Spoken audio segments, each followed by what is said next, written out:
In this video, I'm going to be talking about translations of functions, and this is for my summer school class. So if you're in my summer school class, you should have already done the Desmos activity that was linked above. And in that Desmos activity, you had these questions. So how does h affect the graph? So you had something like f of x minus h. How does that affect the graph? And hopefully you realize that moved that left and right. And then we added a k to that. So how does k affect the graph? That moved it up and down. And then how does a affect the graph? And our a set out here. And that affected the y. So that was a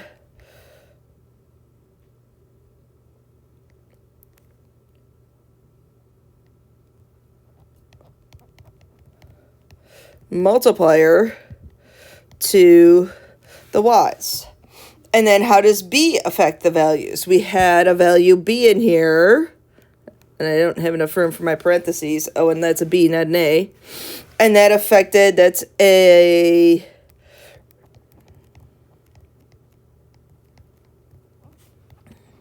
reciprocal multiplier to the x's.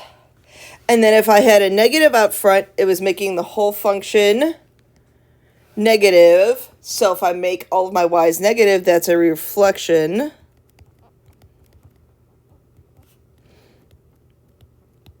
across the x-axis. And then if I had a little negative inside of there, that's a reflection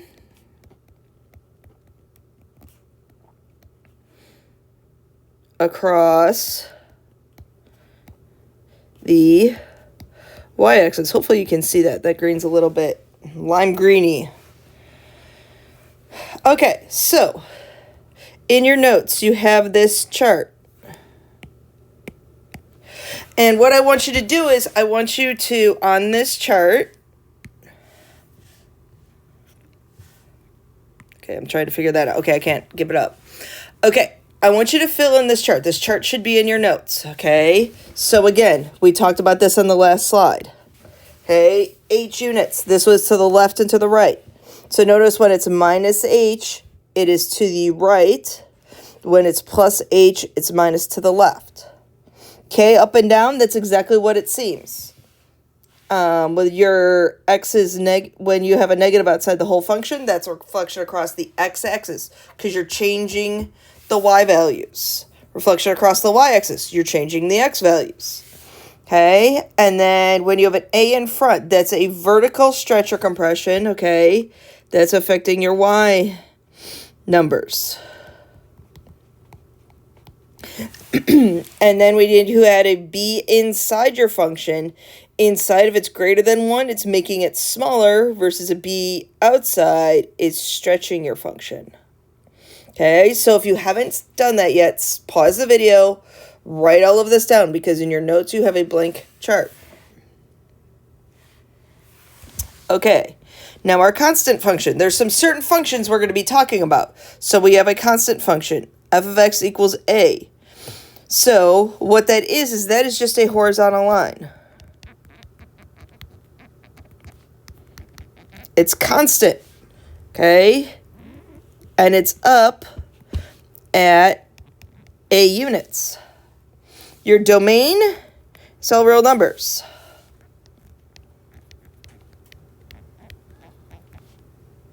Real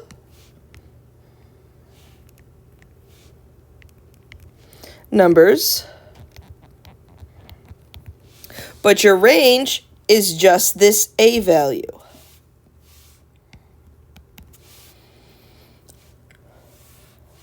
And then we have the identity function, or y equals x. Okay, that's the graph of y equals x. Okay, that's just a slanted line with a slope of 1. I'm trying to draw that as best I can. Slope of 1. What's my domain?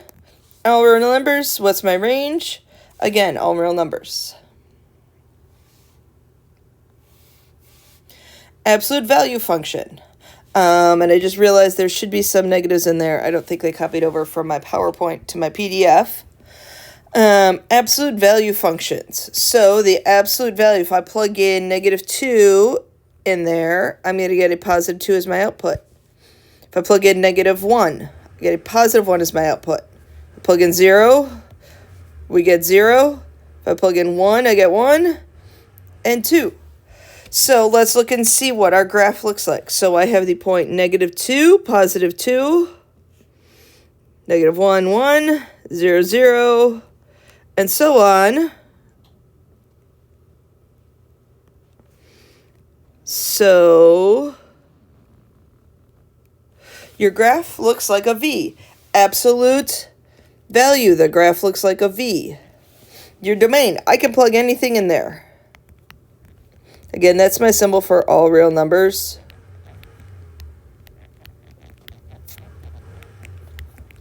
Your range, y is greater than or equal to 0.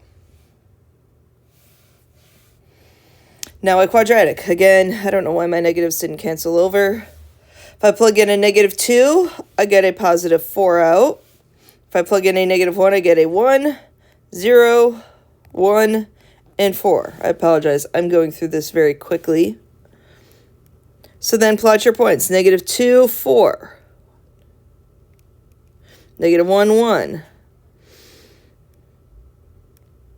1, 1.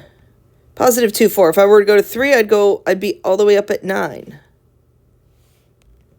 So versus your absolute value, so the absolute value here, these were lines. Okay, those pieces there, those are both lines. Versus what's happening over here, these are not. This is what has a curve to it. Oh. It's because of the case on my iPad. I apologize. I will retry that. My hand slipped. There we go. Okay. My domain, I can plug in anything I want. All real numbers. And my range is going to be y is greater than or equal to 0. Because whenever I square a number, I'm always going to get a positive number out of it. Okay, so now we have to determine the type of function that is graphed. So determining the type of function that is graphed. So looking at these two, this looks like the letter V. So that's an absolute value.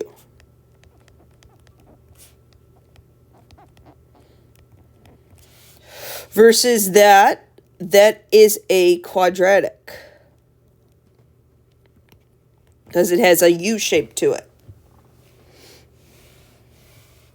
Describe the translation. Okay, and then graph the function. So what this is here your function is x squared. Because that's the function that's sitting there. So I'm looking at y equals 3 times by something being multiplied to your function. Okay, that's what that is there. That's your a value. So when you look at these points,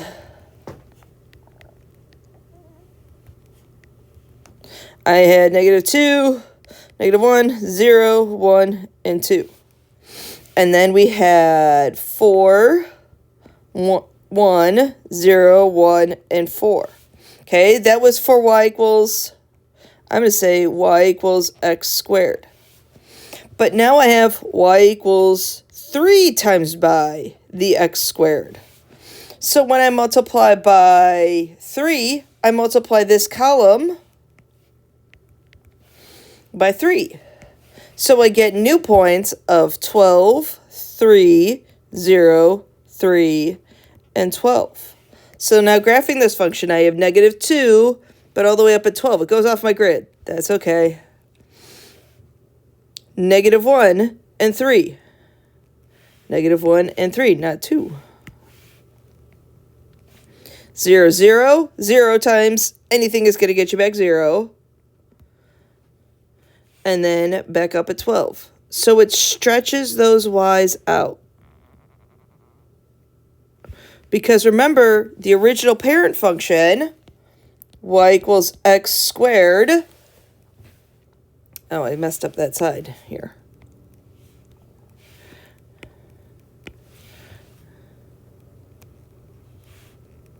I was wondering why it was hard to graph.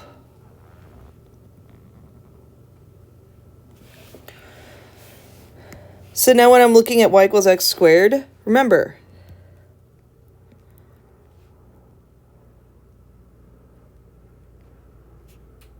we had this function. So it's stretching those y's. That y that was here moved up to there.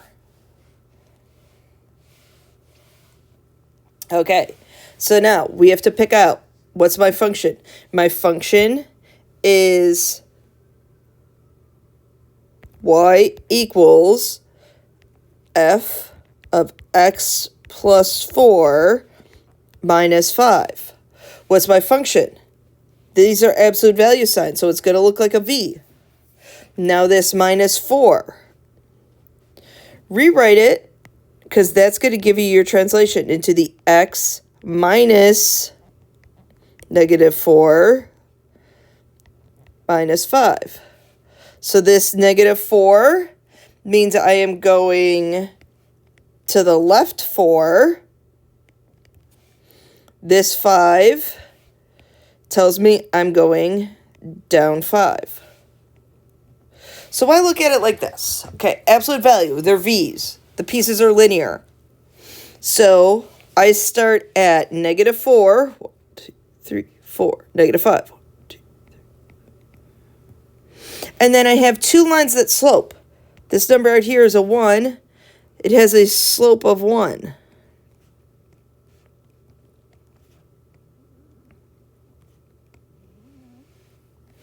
Okay, and that's what my absolute value looks like. Now graphing the translations.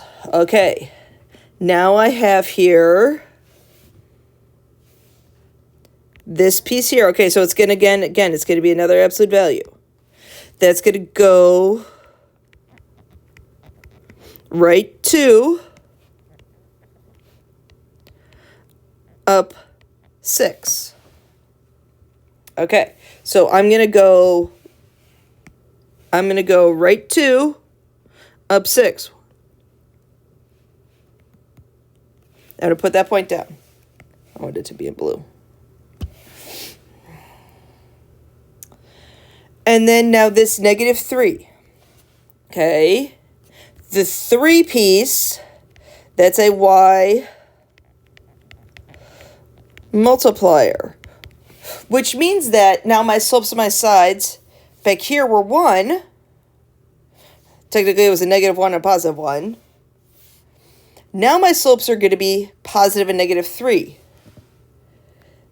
The negative tells me I open down.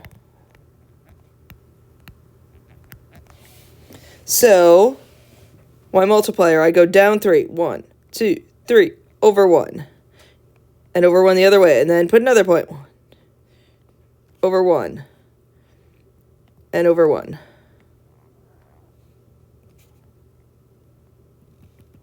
And that's what your graph should look like. We get more into graphing absolute values in the next section. I just thought it'd be fun to highlight all of those translations here. Thank you for watching.